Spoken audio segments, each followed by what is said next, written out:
Saludo con gusto al investigador del PUED UNAM, Saúl Arellano, a quien le doy la más cordial bienvenida. Saúl, bienvenido. Oye, pues ponerte el tema, hace un momento platicaba con nuestro compañero reportero allá en Guanajuato sobre esta situación en la que planteaba que, bueno, las policías de Guanajuato son de las mejor pagadas, tienen equipos, tienen buen armamento, buenas patrullas, pero dice, y me llama la atención, y aquí es donde quiero entrarle al tema, pues las del León en Guanajuato están bien, pero en un poblado como Silao, ya alejado de la capital, pues ya vemos totalmente todo lo contrario: pistolas viejas, chalecos antibalas que ni sirven, uniformes a medio completar.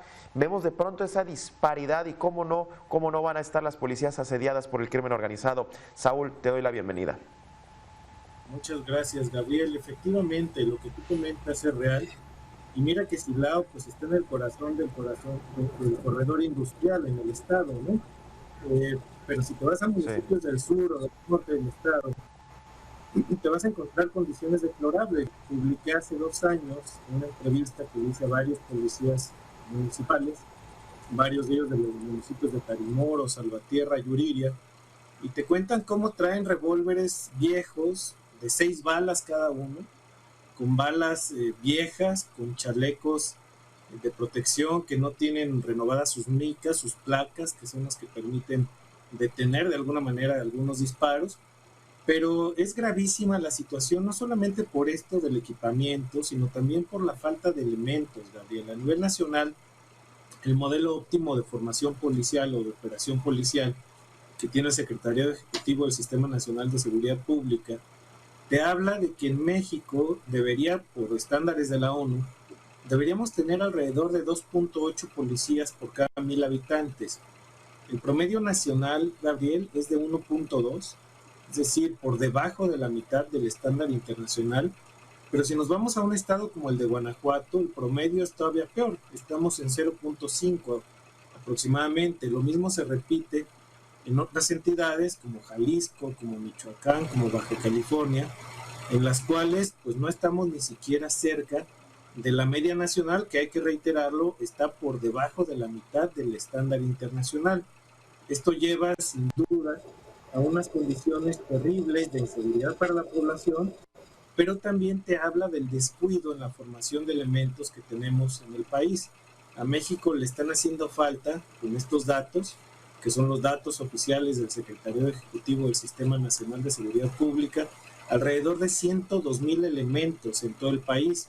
Es una fuerza de tarea que evidentemente hay que formar, hay que incrementar capacidades, mejorar las academias de policías. Hay que recordar que en México vas a una academia de policía y hay entidades donde con 3 meses de mediano entrenamiento sales a la calle portando un arma cuando apenas la sabes disparar.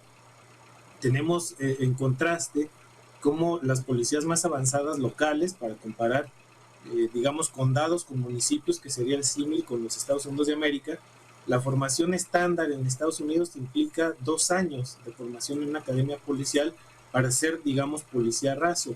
2 años frente a 3 o 6 meses, pues evidentemente te hablan de las diferencias de capacitación, formación, generación de capacidades y evidentemente manejo de equipo, todo el tema táctico y todas las cuestiones que estarían involucradas en términos de formación, en derechos humanos, conocimiento mínimo de la ley, y que esto evidentemente no está en nuestras policías.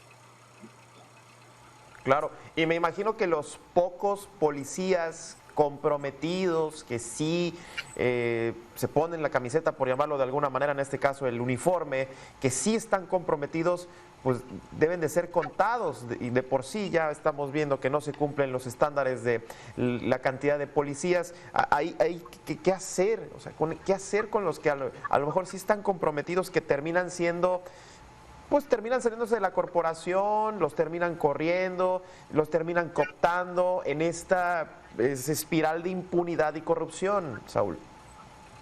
Sin duda, Gabriel, hay que recordar también que si hay un eslabón frágil en la cadena de la seguridad pública en nuestro país, es justamente la policía municipal. No tiene facultades de investigación, no tiene capacidades para digamos, combatir al crimen organizado, ya no digamos en términos de formación académica, simplemente la ley no le da estas facultades. Y pues imagínate si llega un que tiene unas armas de altísimo calibre, delincuentes que tienen todo el equipamiento, todo el armamento, muchos de ellos incluso con formación militar, porque han desertado de Fuerzas Armadas, de la Guardia Nacional, de la extinta Policía Federal. Evidentemente las policías municipales no cuentan con las capacidades para combatirlos. Otra vez estamos frente a una amenaza real, porque este estándar del que yo hablaba, Gabriel, es un estándar para, digamos, países con niveles estándar de seguridad pública, es decir, donde no hay presencia como la que tenemos en México y en varias entidades del crimen organizado, de tal forma que lo que estamos observando es un desgranamiento que deriva evidentemente en el ataque a las policías. Las autoridades se llenan la boca diciendo, las autoridades de León, por ejemplo, en la administración pasada y el propio gobierno estatal, han dicho que si los están asesinando, si están agrediendo a las policías, es porque están haciendo un buen trabajo. Bueno, esto quizás sí, pero no hay ningún estudio que lo acredite, ¿no? Aquí de lo que podríamos estar hablando también es de la penetración del crimen organizado en las policías y que no necesariamente estén atacándolos porque están haciendo un buen trabajo, sino porque de alguna manera quizá algunos de ellos estén cooptados por grupos delincuenciales y que eso se está viendo prácticamente en todos los municipios de la entidad, sobre todo aquellos que tienen mayores tasas de homicidio y mayores tasas de violencia. Habría que preguntarse si realmente, por ejemplo, uno de los fenómenos que están dándose en Guanajuato es el de la desaparición forzada de personas, el tema terrible de las fosas clandestinas, y que estas difícilmente podrían darse en un lugar como Salvatierra, como Acámbaro, Moroleón, el municipio de Cortázar, que es donde más se han localizado en las últimas fechas las fosas. Sería difícil pensar que estas pueden estar ahí sin que las autoridades municipales al menos estén enteradas y que estén pecando, digamos, por omisión en términos de no estar denunciando y poniendo el énfasis en la coordinación que mencionaba Tapia respecto de la Guardia Nacional, respecto del Ejército y la Marina, que tienen también despliegues operativos por la entidad. Entonces lo que vemos es cómo hay una falta de información seria de parte de las autoridades. Vemos que no hay un diagnóstico real, auténticamente bien hecho, presentado a la ciudadanía respecto de cuáles son las condiciones. Hablan de que pues no pueden dar diagnósticos porque se rompe con la secrecía. No estamos pidiendo que nos den averiguaciones previas, pero sí un diagnóstico serio respecto de cuáles son las condiciones operativas de las autoridades de prevención del delito. Hay que recordar que las policías municipales son policías de prevención o para la prevención y que son las fuerzas estatales las que tienen mayores capacidades de coadyuvancia con las fiscalías. Si algo está mal organizado y mal operando en la entidad es justamente la Secretaría de Seguridad Pública y Ciudadana y desde luego la Fiscalía Estatal, que pues hay que decirlo, Gabriel, en los años que lleva gobernando el actual gobernador Diego Sinué, pues ya van más de 13,000 asesinatos. 13,000 implican una cantidad monstruosa que no se había presentado sino en el estado de Chihuahua en los peores momentos de violencia que vivió aquella entidad. Hoy Guanajuato es la entidad con mayor número absoluto de homicidios y no es reciente, Gabriel, esto está ocurriendo desde el 2018 y no es cierto, ahí sí diciendo del anterior entrevistado, de que a alguien le interesa haber incendiado al Estado, pues eso no le conviene a nadie, ¿no? Claro. Es decir, un Estado con un crecimiento potente, un Estado con un crecimiento y una infraestructura económica potente a nivel nacional, pues difícilmente alguien en sus cabales quisiera ver por raja política incendiado un Estado que le da bienestar y que le da de comer a muchísimas personas. Aquí más bien, ese es el argumento que han usado las autoridades desde el 2017.